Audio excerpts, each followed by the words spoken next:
Hello, in this video I will solve this question.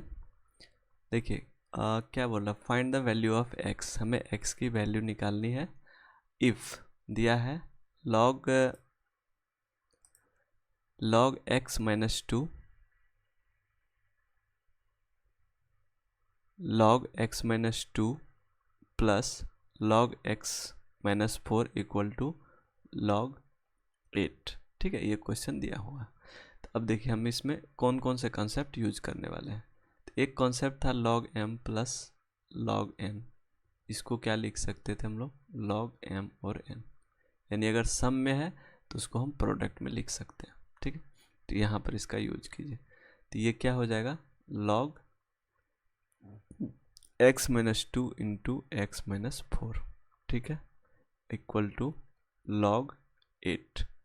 अब हमने पढ़ा था x इक्वल टू y है, तो इसको हम log x equal to log y लिख सकते हैं, यानी log x ये पढ़े थे इक्वल टू, तो इसको हम imply that x equal to y लिखते हैं। ठीक है, ये बोथ साइड दोनों साइड ट्रू है। अगर x इक्वल टू y है तो हम इसमें log लगा सकते हैं।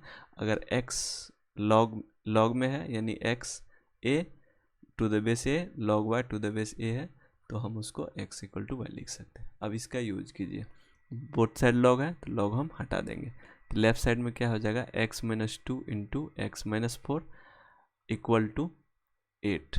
अब इसको सॉल्व कीजिए, ये हो जाएगा x square minus 6 x plus 8, ठीक है, इक्वल टू 8। यहाँ पर 8 हो गया, 8 कैंसिल आउट हो जाएगा, यानी x into x minus 6 equal to 0 हो जाएगा। ठीक है, यहाँ से हम सॉल्व करेंगे तो x इक्वल टू 0 और x इक्वल टू 6 आ जाएगा। ठीक, x की दो वैल्यू आ गई।